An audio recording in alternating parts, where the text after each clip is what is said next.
Hi, everyone, and welcome to Friday Night Live. I am your host, Crystal Fry, your personal identity coach. And tonight we are talking about the power of choosing you. Now, this is actually really a pretty fun topic for me to talk about. So as you are coming in, I invite you to say hello as you come in so that I can greet you properly. And yeah, we got a lot of great stuff to talk about tonight. We're talking about the power of choosing you. Now, earlier today, I put out a post on my Facebook page. I also took a version of that and put it over on LinkedIn as well. So just in case any of my LinkedIn friends are watching here on Facebook, hello, how are you? You're going to know exactly what I'm talking about, except you didn't get the picture, right? The picture was on Facebook because Facebook likes pictures. So, hey, Tim, how are you? It's so good to see you. Thanks for joining, my friend. So tonight we are talking about the power of choosing you. And earlier today, I put up on my Facebook page a lovely little post that started out, it's her or me, right? You have to choose. One of us has to go.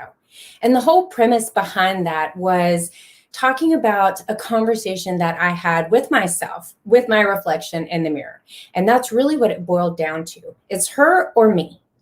Her, right? She is the perfect one. She is the beautiful one, the funny one, the one that everybody laughs at her jokes, the one that everybody wants to talk to, the one that everyone wants to be around. She is perfect.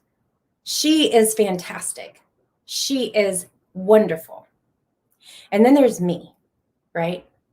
Now, I know that for some of you who have been following me for a little while, you've probably heard me talk about my self-talk. And if you haven't, well, my self-talk was not really fit for public consumption. My self-talk was actually not even really fit for human consumption. Okay, it was bad.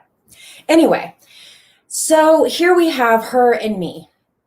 Here am I, the me part, the part that was not pretty, the part that had a lot of struggles, the part that really had difficulty finding value and finding worth in herself, right? That was the me.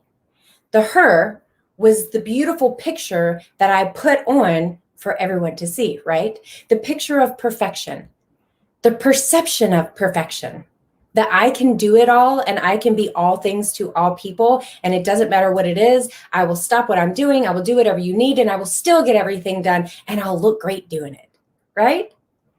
Yeah, guess what? The her, that doesn't really exist. I mean, seriously, that doesn't really exist. And even for my guys, right? Even for my men who tune in and watch me regularly, listen, the perfection thing, that doesn't exist. And so speaking not only to you as a man, as a human, and the fact that perfection doesn't exist, but also to take that into consideration with the women in your life too, right? Because perfection doesn't exist. And I know enough about men to know that you don't actually really want perfect anyway. You know, because if it's perfect, then you start to question your own worth and value, right? When we have flaws, when we show that side of ourselves, that part that is real, that part that is authentic, that part that is sometimes raw, sometimes it's, sometimes it's ugly. You guys, I've shared with you before too. I am not a very pretty crier. When I cry, it's really kind of very ugly. So I try not to do it in public, right? Yeah. So, but I know that about myself. I also know that that is very real, right? It's real because it comes from my emotions. It's coming from a place of, my core of who I am, what I'm feeling. So perfection doesn't exist for men or for women. So I want to talk to you tonight because tonight is all about the power of choosing you. So what I want to talk to you about tonight is two things. One, what does it look like when you don't choose you? Because we hear a lot, you guys, I hear all up and down because I have a lot of wonderful and fantastic life coach friends, relationship coach friends, male confidence coach friends. I've got all kinds of coaching friends within my circle. And when we all get together, when we all put out content, as we're all talking to our audience, as we're all talking to our clients, potential clients, whatever it is, we oftentimes try to put out content that is positive and uplifting and telling you that, yes, you need to choose you. But here's something that sometimes we don't talk about often enough. What does it actually look like when you're not choosing you? Because you may think you are, right? I certainly did. If you had asked me several years ago, did I love myself? Was I, all of those things, I would have said yes, because I didn't really understand what it looked like to not. I didn't realize that what I was doing fell into the not category. So let's talk about what it looks like when you don't choose you, and really what it feels like when you don't choose you. Sometimes you will feel a sense of being trapped or caged, right? Boxed in, okay? There is definitely a strong sense of unfulfillment, right? Like something's missing from your life. Even if you've got, even if it looks great, okay? You guys, my life looked great from the outside, but there was something really, really deep within me that was missing. There was a void. Okay, there was a void. So we're talking about what it feels like when you don't choose yourself. So for everyone who's coming in now live, and for those of you who are watching in the replay, please do say hello. Hey, Janet, how are you, sweetheart? It's so good to see you. So we're talking about the power of choosing you, but right now we're kind of looking at what it looks like when you're not choosing you, so that you have a good point of reference, because I didn't have a point of reference about this. So trapped, caged, unfulfilled. Listen, one of the biggest things for me was exhaustion. I felt exhausted. And here's why. Because I was trying to be all the things to all the people, right? I had myself spread so ridiculously thin. It's a wonder I managed to get through it, okay? So exhaustion, just being tired mentally, physically, emotionally. I actually shared with a friend of mine at one point during this that I felt like my spirit was something that should be up and should be, a light and should be leading me forward. And instead, what it felt like to me was that it was like the train of a dress, a really, really long train of a dress dragging back behind me. That mental, physical, emotional, spiritual exhaustion. You will probably have a lot of feelings of being unworthy as well. Something in that realm when you're not choosing you, because you're not taking care of you and you're not putting you in a high priority in your life. And you guys know I'm not talking about that in a selfish way or in a self-centered way. I'm talking about that from a place of filling your cup up first before you start pouring it out onto other people. I love the example of the airliners, right? Airplanes. If something happens, what do you do? If the masks drop down, what do they tell you to do? Put yours on first and then help someone else. You know why? Because if you try to help them and you don't have your mask on, how are you going to help them if you die too?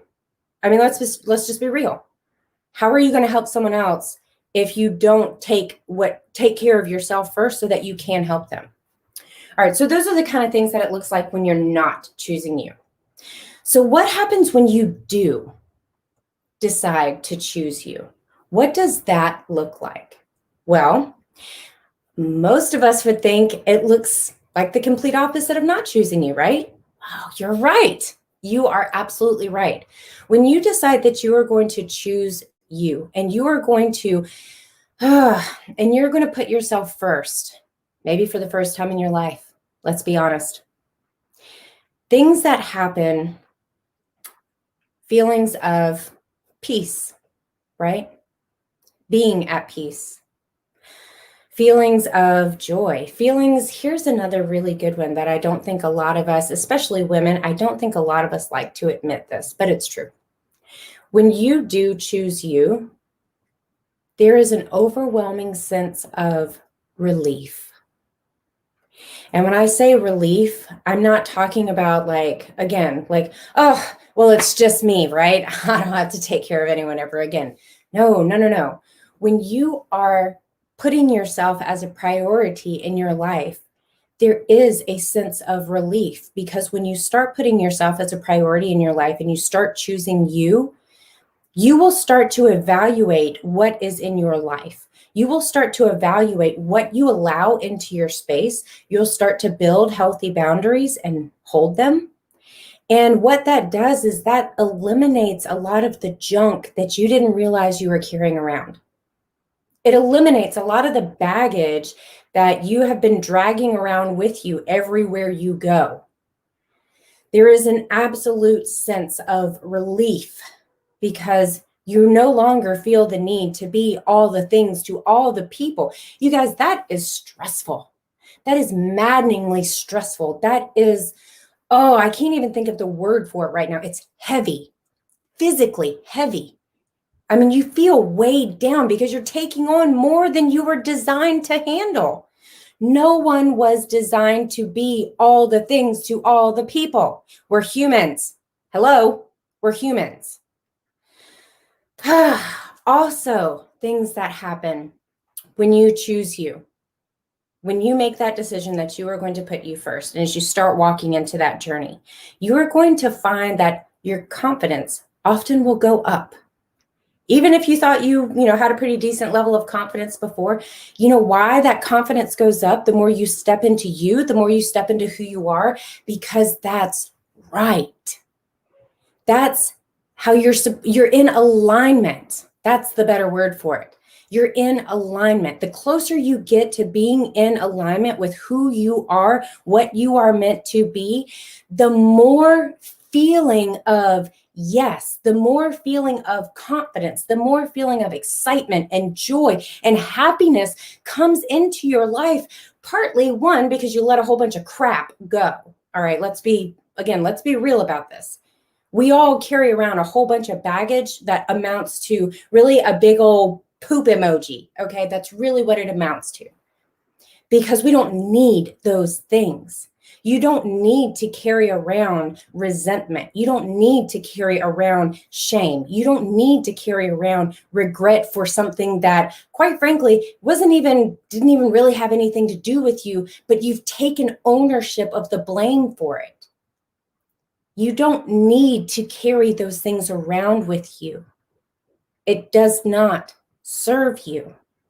So when you decide that you are going to choose you, you are not going to choose what everyone else wants for you. You are not going to choose to be a people pleaser. You are not going to choose to be all the things to all the people. You are going to choose to be you, your authentic self. And I really like that phrase, authentic self, but I know it's like the current buzzword. Maybe it's been for the last couple of years. And so I know that gets washed over a lot, right? Oh, authentic self, and everybody gets all woo-woo about it. But here's the deal. Your authenticity as a person is you showing up as the individual that God created you to be, or whatever you believe created you. That is your authentic self. That is where your alignment is.